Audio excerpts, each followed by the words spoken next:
Hello everyone, thank you so much for coming here tonight as we hear from authors Alex Harris and Margaret Sartor talk about their newest book, Our Strange New Land. My name is Morella and I'm the Events and Social Media Coordinator here at Flyleaf Books, and I'd like to thank you for purchasing a copy of their book from us. It really helps us as we continue to bring programs like this one to you, and if you didn't get the book, perhaps consider buying something else from the store to support your local indie bookstore.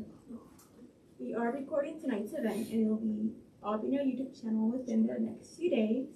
And lastly, we can ask that the authors conclude by 7 p.m. so that we can be mindful of our colleagues who are closing up the store. And now I'd like to introduce our authors and photographers. Alex Harris is one of the founders of the Center for Documentary Studies at Duke and the Double Take magazine.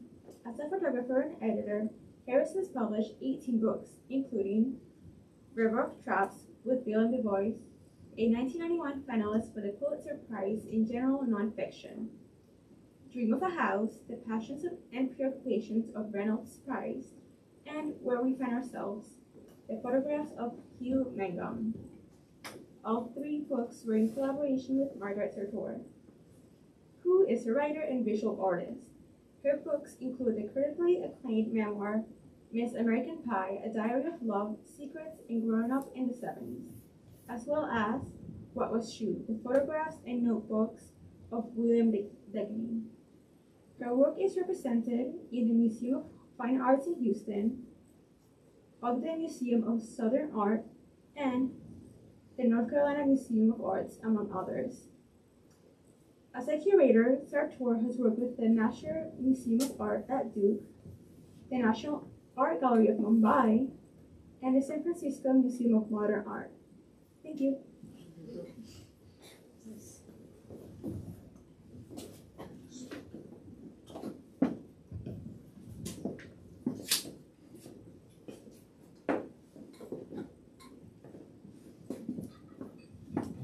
Thanks so much, Morella, and we want to thank Maggie Rowe as well here from Flyleaf, who really helped make this event possible. Margaret and I retired from teaching a couple of years ago, luckily just as COVID hit, and so we haven't been able to kind of speak about our work to groups in the way that we're here allowed to do tonight, so really thank you all so much for coming.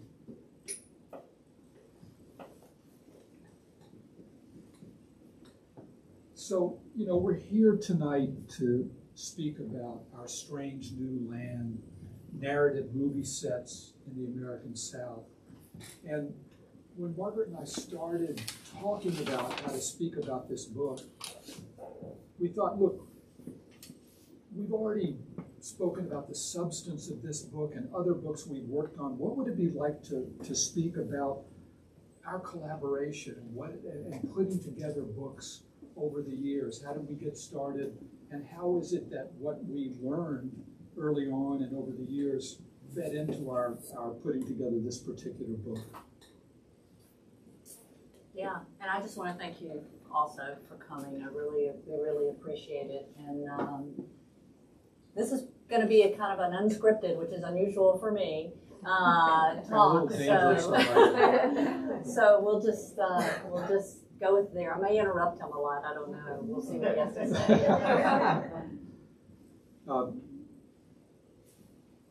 We were given a lot of freedom with this book. We had a publisher that was more of an art publisher.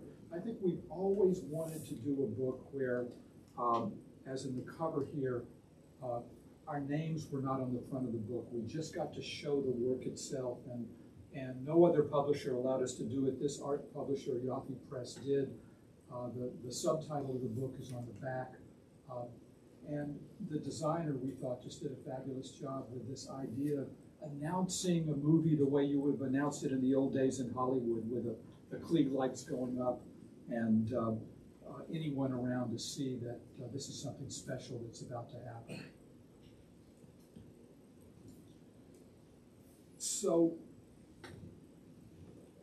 before Margaret and I were married, I was in New York City, and I was in a museum and opened a drawer in that museum up in the curatorial department and saw this photograph without that title. And I was just kind of mesmerized by it. I wanted to know more. I found out about the photographer Gertrude Blum, who'd been photographing in Mexico for 40 years, who had photographed one of the tribes of Mayans that hadn't seen people from the outside world until she went on the first expedition. And I went down there, I met Blum and saw some of her photographs, and then invited Margaret to come down with me. Yeah, and so there are a couple of things. By the way, this is Margaret. That's me. me. You don't recognize us. So this is back in the early 1980s, and this is where we began to learn about how to edit a book. And Gertrude Blum had something like 40,000 negatives that we went through over 2 separate summers that we spent in Mexico living with her at her home. And what we found out is that we both loved doing that. We loved diving into this body of work that no one else had made sense of or told us what it meant, and try to see what it said to us. You know, what would it be like if we chose just the images we responded to personally, and then once we saw those images, how could we put that together in a book? It became a book called Gertrude Blum, Bearing Witness, and we use that title because she's bearing witness not just to one group of Mayans that was living as they had centuries before, as their forefathers had, but really bearing witness to the destruction of their rainforest, which was one of her main goals was to save this last great rainforest of southern Mexico. You know, one of the things looking back at our career that's important is that these are photographers who cared enormously about what was in front of their camera. They were trying to describe a world that they were drawn to, that they loved, that they cared about and wanted, in this case, to save.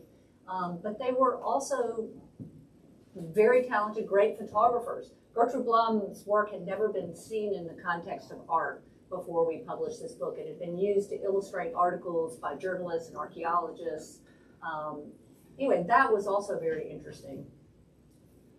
And we were so surprised she gave us complete freedom to edit her work and put it together in any way we wanted, because she said, I can't distinguish between the pictures and my experience making the pictures. So they're all, I love them all, you all decide.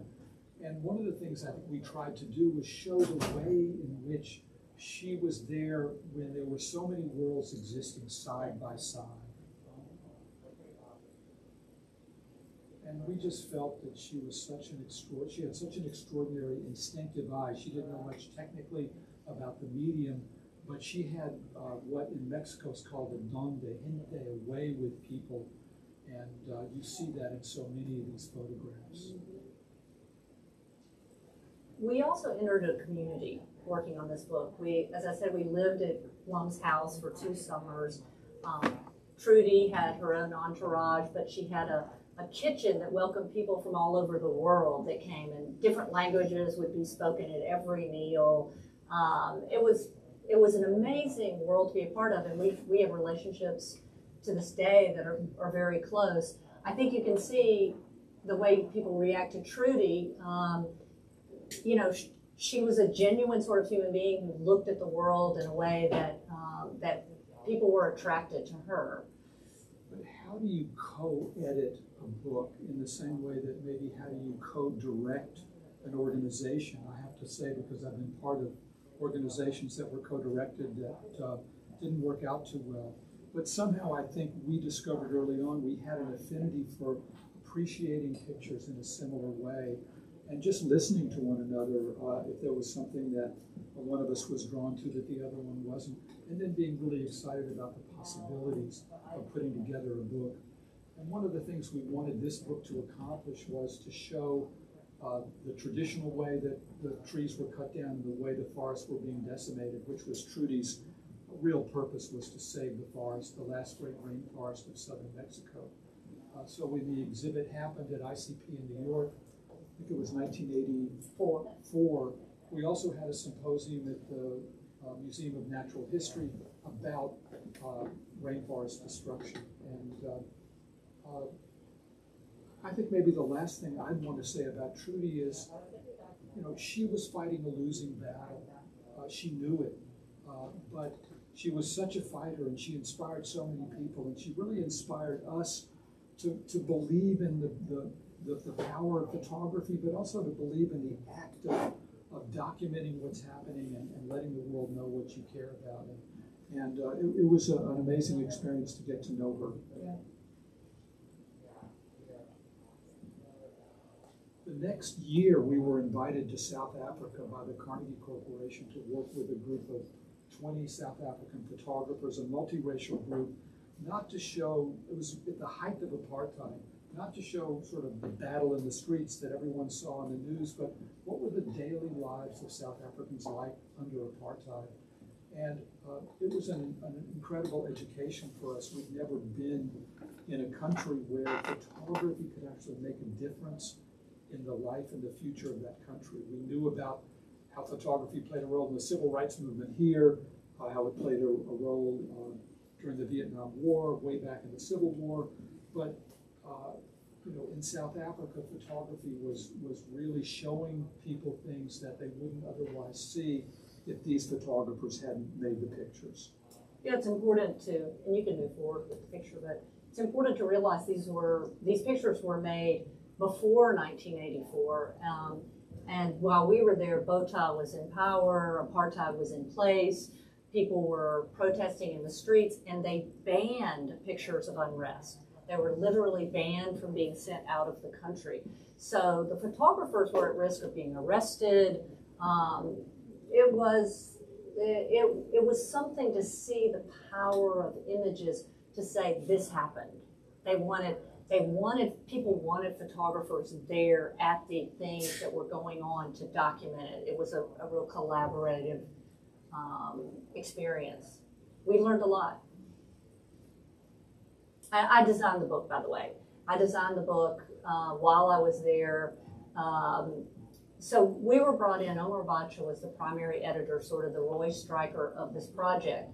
And we were brought in because they couldn't turn it into, they were having trouble turning it into a book that could reach a wider audience. So we went there just to facilitate that process. We visited every photographer. Alex and Omar printed a complete set of prints that were consistent in quality, and I designed the book. So we were behind the scenes, but which we were happy to be a part of. We traveled across the country. This is Omar turning around from the passenger seat of the front seat and photographing us traveling across South Africa, probably from Durban to Johannesburg here. Yeah. So we worked with Omar every day. We lived for a month in Cape Town near the writer Francis Wilson, and then we lived for a month in Johannesburg with the photographer David Goldblatt. So again, we were part of a community. It wasn't, we were the opposite of isolated. We were brought in and educated about the topic that these photographers cared passionately about. So after that book came out, it opened at ICP. It traveled the country for a number of years. We continued to work with the photographers. There was a crackdown on the media, which made it very dangerous for the photographers to publish their work, to show their work. And we published 2 other books with these South African photographers, one through the Center for Documentary Photography and other publishers. Margaret again designed this book, Beyond the Barricades, which was about the battle in the streets in South Africa. And I think, you know, seeing what's happening with Russia and the war that's unfolding now, we were with photographers who could have been arrested at any point for photographing unrest and publishing pictures of unrest. It was, you know, an experience that unlike any other we've had. We had the honor of getting to know David Goldblatt very well, and we stayed close to him until the end of his life. But this book is actually an expansion of the essay that was published in The Cord and Heart. And when David wanted to publish that work, he came to us, and it was published by Aperture and co-published with the Center for Documentary Photography at Duke. And he asked me to design the book. And And David came over actually and visited us to work on this book, the edit, the sequence, the design. But it was a great experience. What I remember about David's visit, and our son Will is here tonight, is that he came to visit us in New Mexico during a rainstorm. And at the time, we believed that you could have a flat roof. And, in New Mexico. In New Mexico. And I remember the water pouring down the walls of the house and David helping us try to stop it. Trying to stop the water from pouring down our mud walls, yes. So fast forward a number of years, this is probably 1990 when this book came out, River of Traps, A Village Life.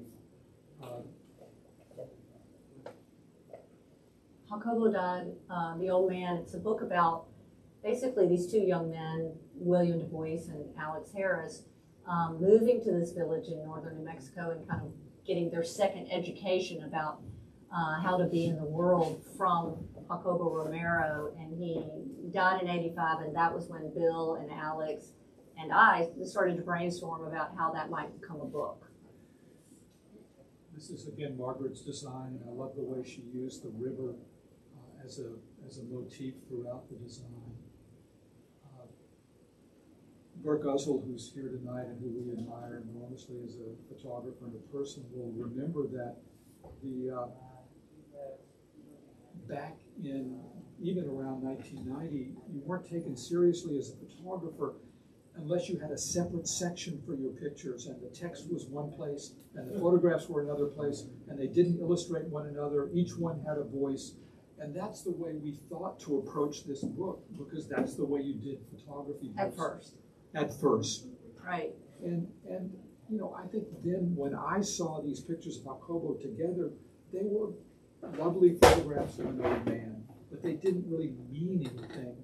And once we began to read Bill's text, we saw, look, the picture should really go within the text. It should be a book where the text and photographs go together.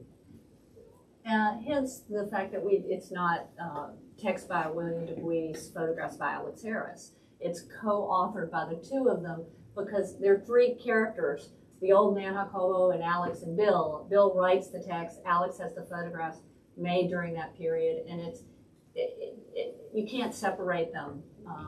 And that was also a kind of audacious thing to do.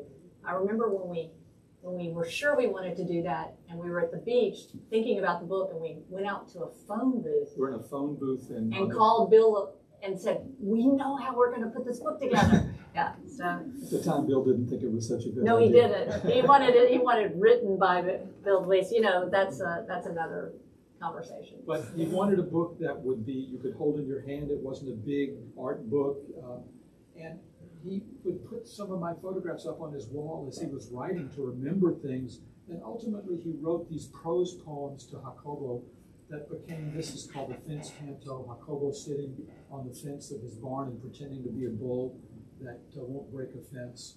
And these cantos, Margaret then placed between the narratives so that they were kind of an emotional break. Between the chapters, Between the chapters. They were an emotional break, a visual break. Other times, Bill would write about the actual moment of me making a photograph. How did I choose to ask Jacobo to go into the barn to pose? I made 8 or 10 pictures. How did I choose which one to put in the book? And it's a book that really documents the whole process of making the book. Right. And it is interesting to talk about as a designer working on this, because Bill was very clear that he wanted people to be able to hold and read this book very comfortably. Of course, a photographer usually wants their pictures to kind of be seen as large and as much detail, and just balancing, even finding the right paper for it to be printed on. It's a very tactile book. It's got a blue cloth over the boards and a beautiful blue in paper. And so that, again, would be the motif of the river, which is how conceptually I found my way into the book, was the river. When we finally published the book several years after Jacobo died, we were thrilled to see that it actually did reach an audience that was beyond New Mexico and beyond, a coming of age kind of a story. In fact, Margaret's design won a number of awards, and as Morella mentioned, this was the runner-up for the Pulitzer Prize in 1990 in nonfiction. It was won by a scientist named E.O. Wilson that year for his book about ants.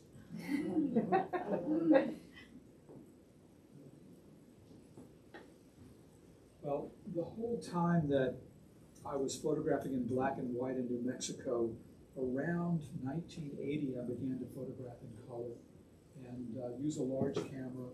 And instead of photographing, making portraits of people as I'd done before, I began to think about a way of photographing northern New Mexico without having any people in the pictures, by photographing the interiors of homes, landscapes, basically how is it that people put together their world. And I'm showing you this picture now because this became a kind of a seminal photograph in our putting together a book that became Red, White, Blue, and God Bless You, a portrait of northern New Mexico. Look at the dresser there with the cross on the right, and you see the little dots of different colors. And look at the way that the lintel over the doorway is in blue and the other doorways are in red and blue. You're going to see that in just a minute. But this house of a man named Amadeo Sandoval became key to the book because what he writes above this, in fact, David Goldblatt was visiting us when I showed him this picture. And if you could read it, it says above the lintel there, I love the red, white, blue in you, red, white, blue, and God bless you. And that, David said, that's your title for the book. And it became our title for the book.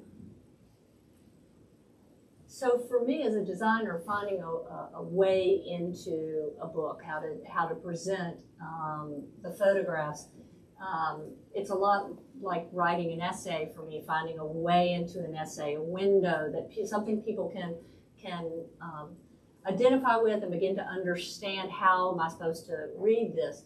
And it became Amadeo's house. First of all, I thought Amadeo's house should have just been picked up and lifted and taken to the Smithsonian.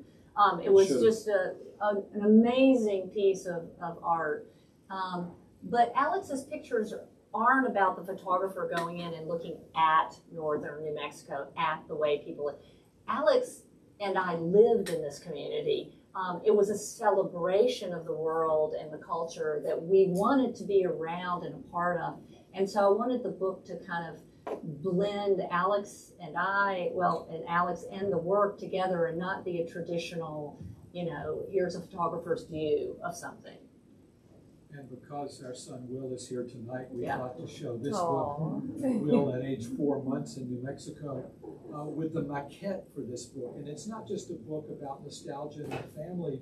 I think it really speaks to the way that we've always worked on books, or we've learned to work on books, which is, and maybe part of the moral of the story is marry your designer if you're a photographer, because we didn't ever turn anything into a publisher until we had it completely mocked up. We created a maquette, as in this case. Right, this is 3 years before the book came out. That was when we had finished the maquette, which means we knew what was on every page of the book when we gave it to a publisher. How the pictures would be sequenced. And I'd sketched out the design. Yeah. And I think that's really become the way that we ended up. This is the back cover of the book.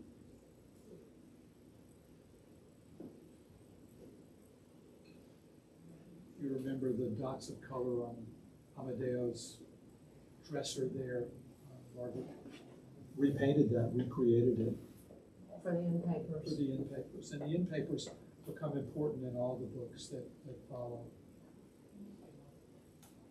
If you could have seen the style of handwriting on the lintel above the doorway there, Margaret took that and created a title page that used his style of handwriting.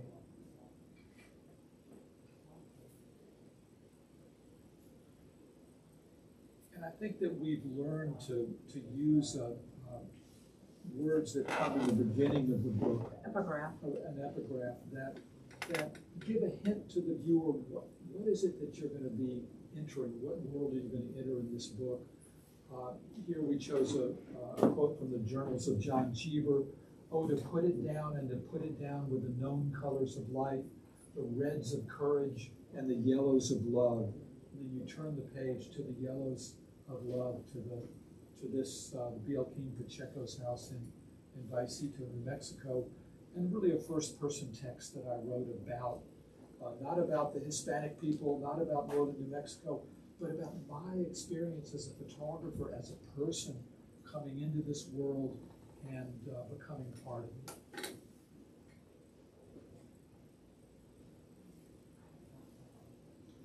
I think, you know, because there were no people in the pictures, one of the things that struck us about Amadeo's house especially is the way that pictures can tell stories by themselves. Mysterious stories, but powerful stories. The picture on the left is Amadeo's house when his wife was still alive and they sat next to one another in those chairs. I made that when I was there on my own. A year later, I came back with Margaret and we photographed the house. I photographed the house again with Margaret there. And that same room had been completely transformed.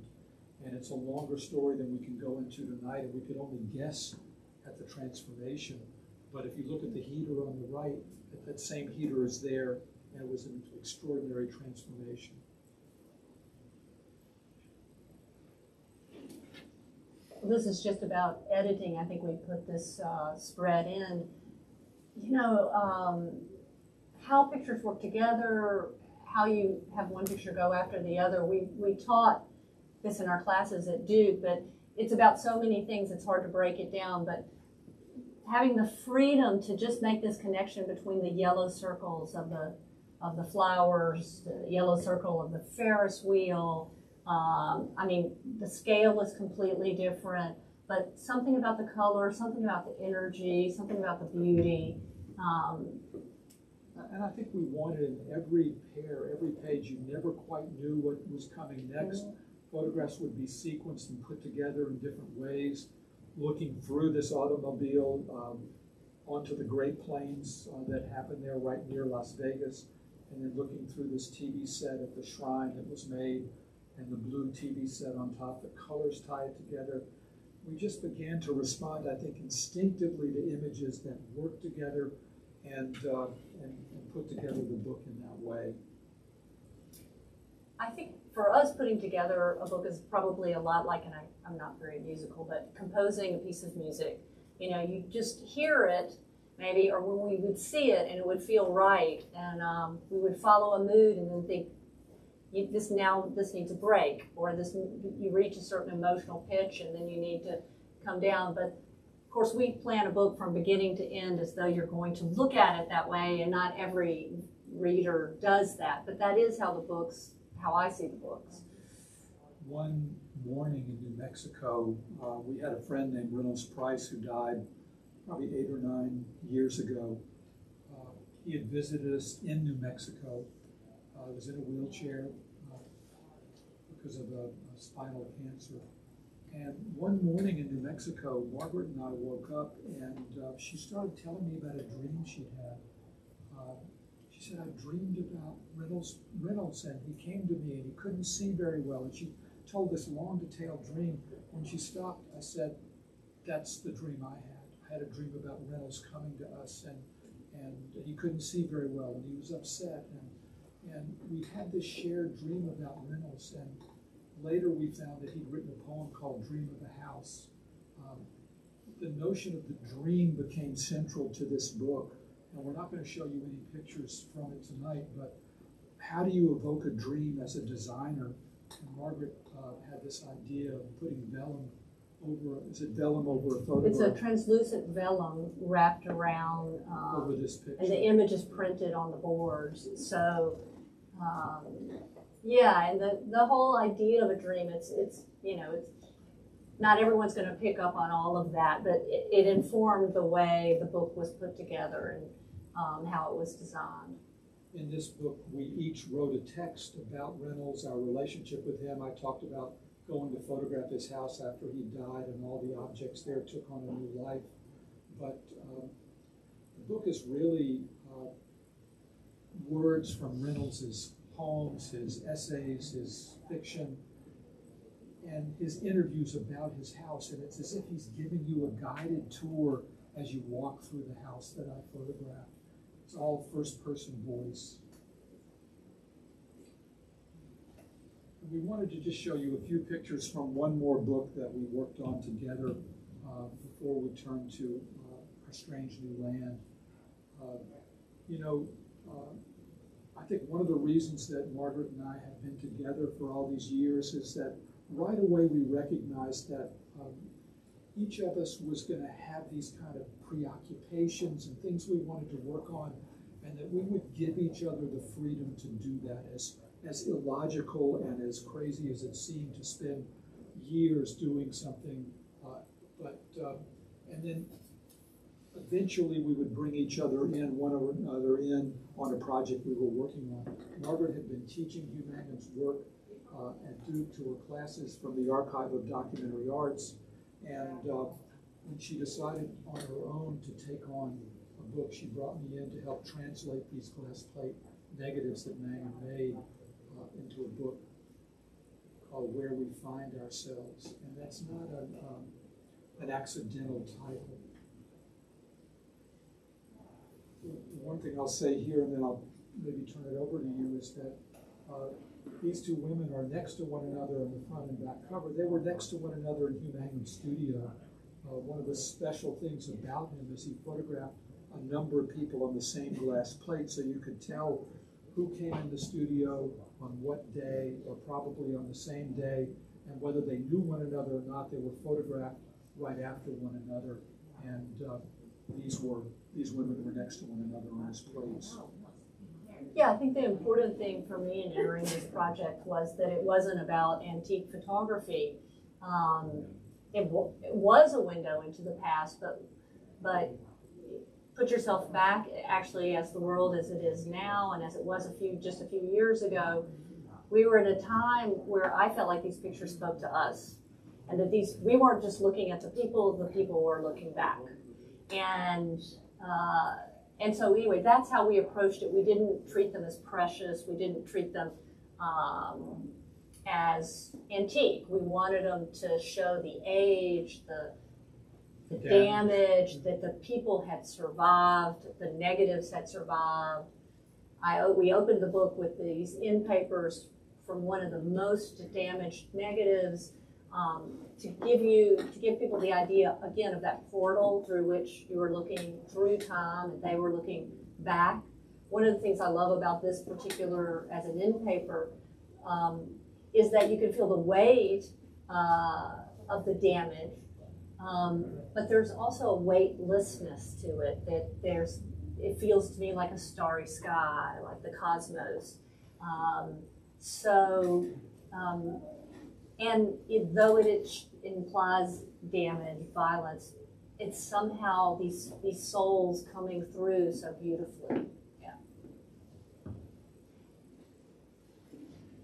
Yeah, and I'll read this, but do you want to say anything about the... Well, just that some of the negatives were so fragile that we were glad the library was able to scan them, and we could use them in the book as this cracked negative. This shows you how he photographed, in this case, 9 people on one glass plate. He was photographing really during the entire period of Jim Crow, and at one point at the height of Jim Crow. When this book came out, our country was fractured in a similar way that I think it was during Jim Crow, and we really felt it spoke to us now. And then Margaret found this quote from James Baldwin that we put it early on in the book. So Baldwin was a writer who I was reading a lot of at the time, and he was writing at that moment in the civil rights movement where it was starting, and the world was both chaotic and it was changing.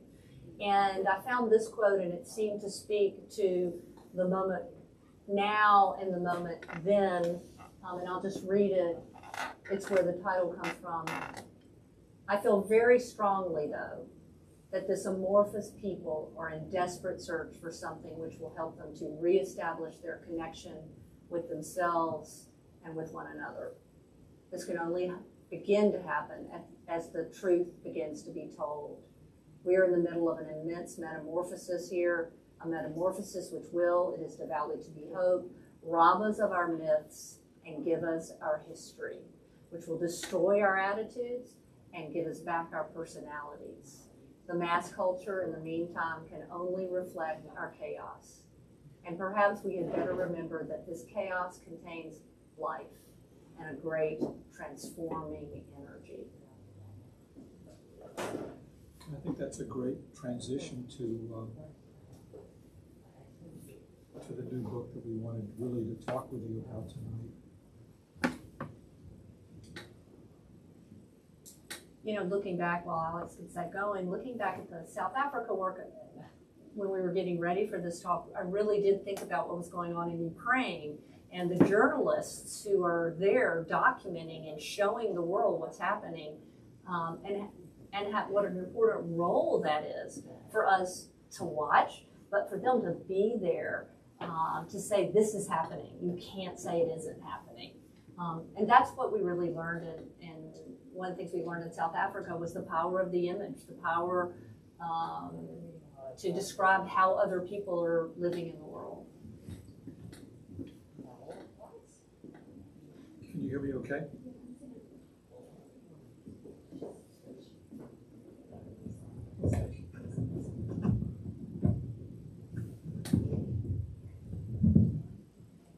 Okay.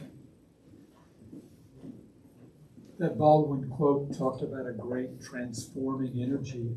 I believe I got to experience a similar kind of great transforming energy in the 2 years I spent traveling around the South, photographing on narrative fiction movie sets in the South. I mean, think about the ways in which we all looked at our phones and looked at our screens before COVID, when these photographs were made, and think about the transformation, the way we rely on the energy of these storytellers, these narrative storytellers now. I got to be part of that world. I've been a loner by choice and by necessity for so long as a photographer. Being on these movie sets, I got to be part of their stories and their communities. Again, the in-papers to a book. These are the storyboards. Oh, I thought you were going to. These are the storyboards that one particular filmmaker, I saw him talking to the producer about them, and I photographed him doing it later when we put the book together. And here, I want to tell you, we're just going to walk you through this book page by page. We're going to do it quickly, but we wanted to give you a sense of how and why we put it together in this way. The storyboard seemed like a fabulous way to open as in-papers, to let people know that, look, these are scripted moments that were imagined by these filmmakers. And this is really a book about the imagination of a new generation of filmmakers in the South.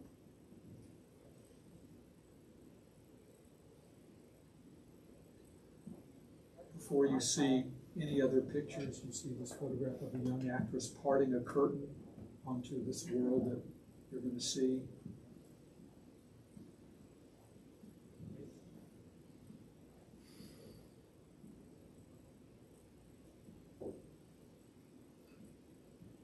So you can sort of see in this opening sequence, beginning with the cover, the mystery of the cover, the storyboards, and then these opening images, just sort of showing actually the viewer, the reader, what's going on.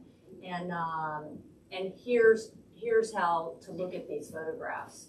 I love the parting of the curtain, then the camera and the eye, and then this image of the audience.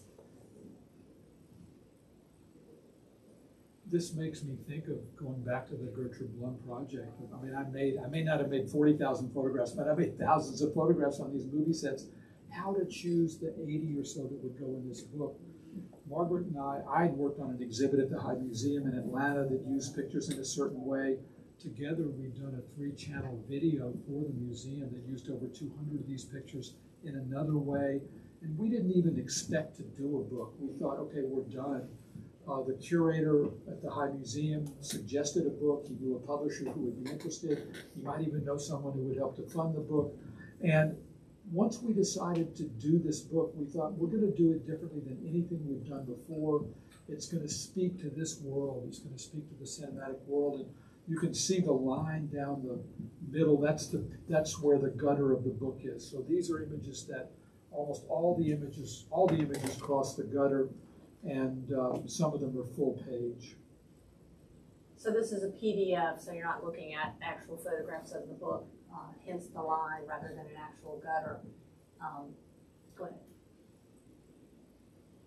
Again, the giving a hint at how we want people to look at the pictures. In this case, it's a quote from Eudora Welty. Every feeling waits upon its gesture. Then when it does come, how unpredictable it turns out to be after all. And the first gesture is a broken statue that was offset in Miami. So this is an immersive experience, or it's meant to be in the book. This picture bleeds off every edge of the page. There's no white border around it. The whole book is outside of, you'll see just a few, is one image per spread. So that idea of the cinematic experience we wanted to create with this book, not the traditional pairing of images that we had done in previous books.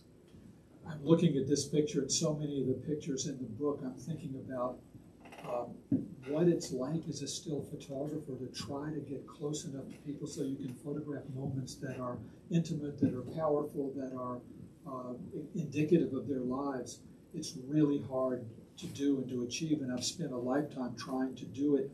On these movie sets, it just happened. Once I was accepted as a photographer, I could photograph what was happening in front of the camera in a very close-up way. And we wanted the sequencing of these pictures to be surprising, but not to be jarring, so that when you turn the page, in this case, you've got a young girl who's clutching her little stuffed animal there. You turn the page and you come to a photograph of a woman a grandmother clutching her granddaughter. This is behind the scenes. A film was being shot there, but I felt free to photograph anything that was happening on or around the set.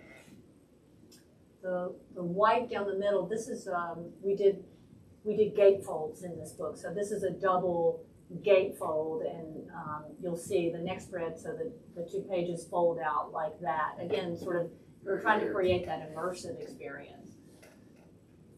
So the transition is really from the Civil War battle you see here in the airport to the Civil War battle on the right, but it's also the way these two pictures work together. Sometimes I would show up on set and they would have a day of practice before the film, and this is a practice session on the left and an actual filming of what's happening on the right. You close the gatefold and turn the page, and you see the ultimate outcome of that last scene. But we want you to pay attention to this woman who's yelling behind the tree in the background, because she's going to show up again in just a minute.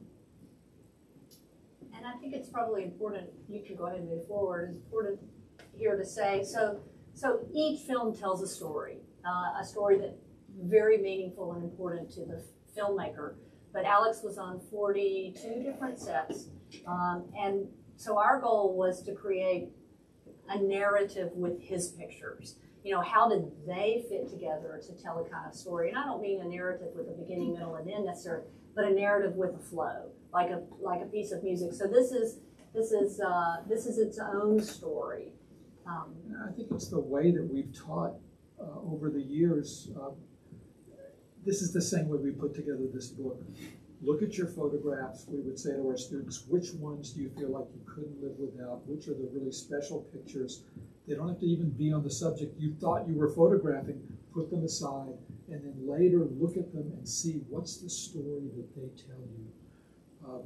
So I made this photograph on set with that great circle of glass. Maybe the next year I was on another set and I found another circle in a book in a sixth grade classroom where a film was being shot. The book was called My America, Our Strange New Land. And it just struck me how strange it was that sixth graders were being taught their history in this way, that America was strange, but it probably wasn't strange to the people who had been living there for centuries. And I love the idea that it's My America. This is a book ostensibly about the South, but it's really about the whole country.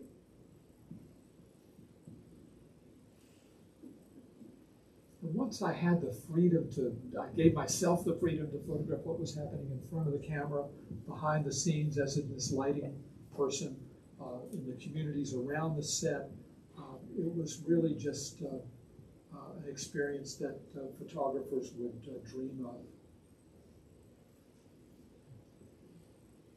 The graffiti on the wall here says "Freedom USA." Is that the first picture where the camera, where you show the camera? I think it's the first picture where you see the camera. So this is the point which that enters the story, like, oh, okay, here's the filmmaker. And think about what it would have been like if we put this picture up front. It's then a book about filmmaking, and we wanted it to be a book about our strange new land, life in the South, life in America. But at a certain point, we introduced the camera and the wonderful ironies of the kinds of moments that got filmed as part of these movies.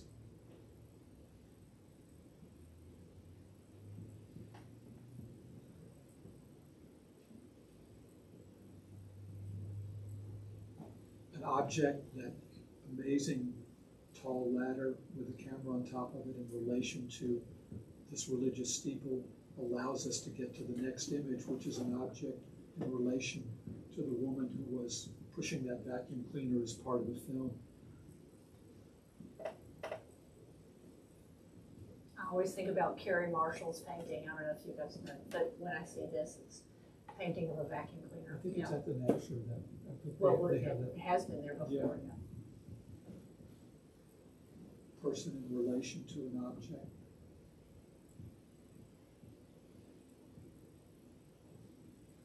I think every one of these pictures is a kind of a mystery. You don't quite know what's happening. You kind of see its connection to the image before, but it engages the imagination. Some of the things that I photographed, I think, were so tough and so difficult that I was glad to have the camera as there in the foreground so that the viewer saw, okay, this is a film, but it's a film about what was really going on and is still going on in the life of this country. Right, but just allowing the reader to have that detachment, like I'm not looking at this moment as a real moment, I'm looking at this moment that's a recreated moment. That's an interesting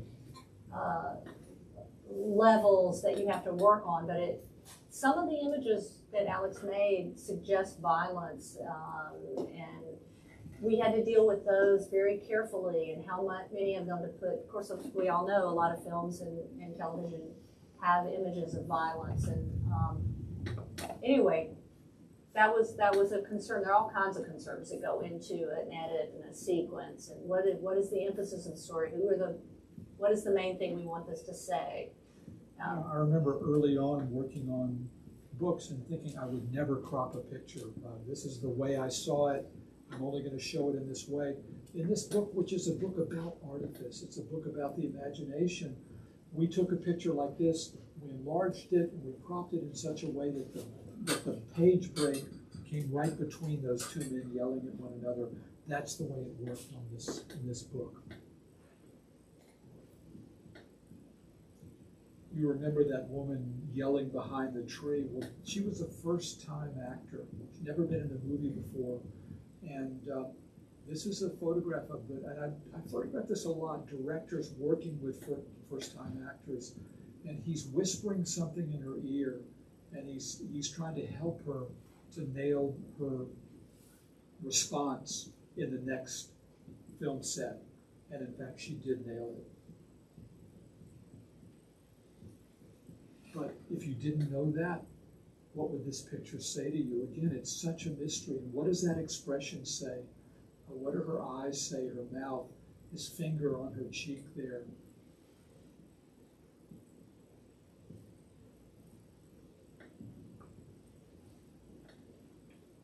I really like to hang out with the lighting people on these sets. I felt like in some ways we were speaking the same language, we were interested in the same things, and when I saw this setup of the refrigerator door opening and the lights striking this young man, I felt so lucky to be there. And then to see the things that happened to be on the refrigerator, like dawn of a sacred day.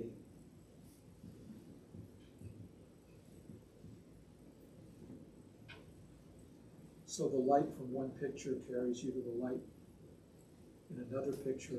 And I think here we're getting into a part of the book where you begin to see transition by not just light, but by color.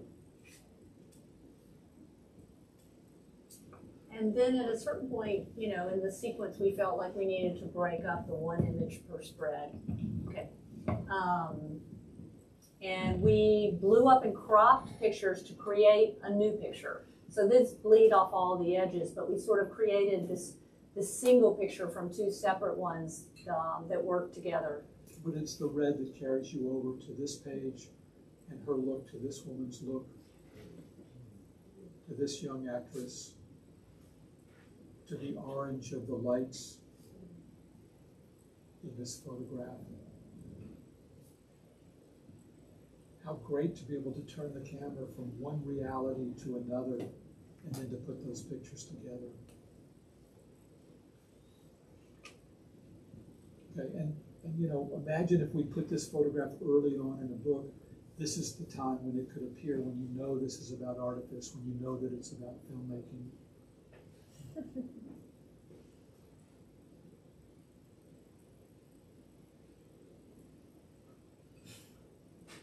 I think at one point we thought about putting this on the cover. We did. Every time I look at this picture, I think that would have been really amusing to have our Strange New Land with this on the cover. But it was too specific. You know, we needed that other kind of photograph. But anyway. Look at how these kind of flow together now. Dance in the Rain in Miami, to this page of dance that we created, an actual actor on the right practicing for a dance that he would perform later. On the left is the director showing people early one morning how he wants them to move through a scene. But we were able to put these together like a dance.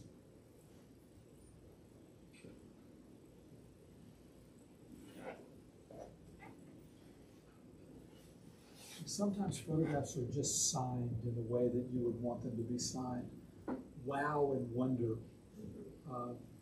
Low-budget film in South Carolina, shot in suburbia on a day when some event was happening in the background, but I can't think of a better setting for this. And it's just a sense of the joy that people felt doing a lot of these projects.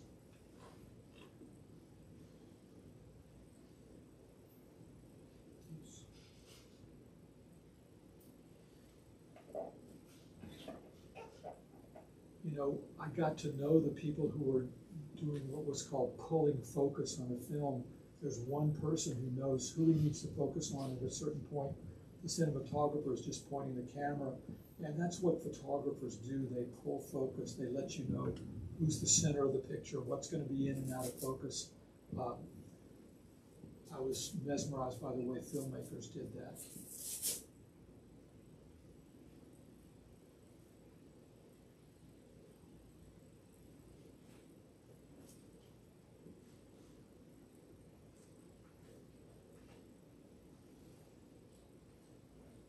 Photographer, the filmmaker who wrote a text in the back of our book, Running, Nicole Henderson, did a film about really her own memories of growing up and her relationship with her mother, and she chose a young first-time actress to play herself in this film called And the People Could Fly.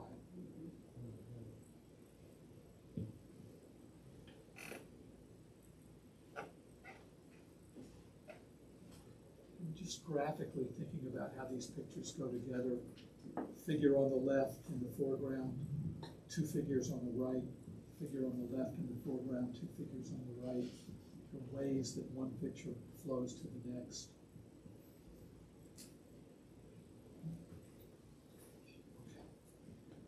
Another gatefold, when you open this, this is one photograph cut in half. You come to these.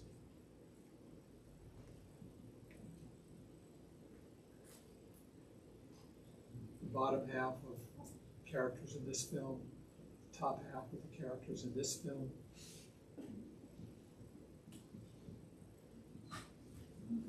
Another pair Margaret and I put together. These were really fun to put together. I mean, just trying to find ways to make certain pictures work, line up. Again, it's great if the photographer has to listen to you when you want to blow up a picture and crop it.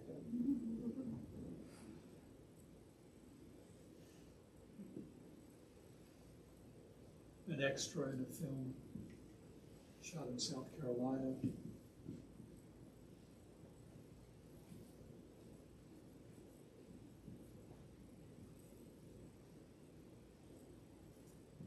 The way that arms are crossed and happens in this picture, happens again in this picture.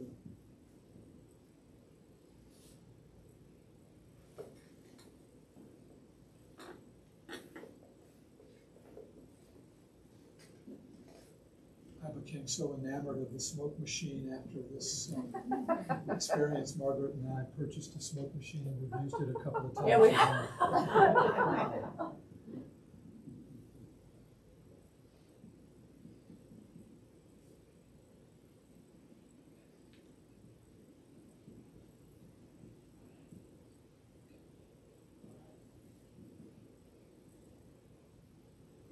Now the book is winding down.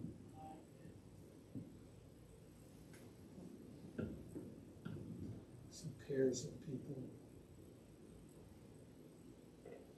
I could never really relax on set because something like this could happen where the lighting person could be told to change the lights and she'd pick them up in the pitch darkness and I would have 1 second to make this photograph. And then this is the last picture in the book, Our Strange New Land. It opens the book and it ends it, and then we see 2 texts. Text by Ronnie Nicole Henderson, where we use photographs in a different way from her set, and then my afterward. And this was a nice thing to be able to do because we wanted to suggest, again, like with the storyboards, the idea of the film.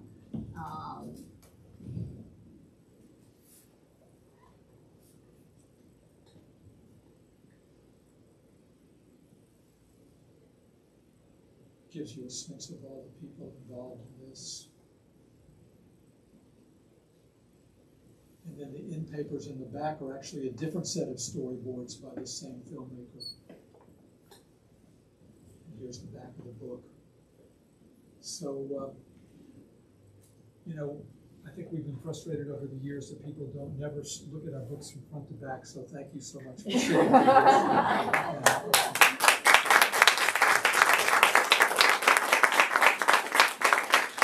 I guess we'll turn on the lights and we'll be glad to answer any questions.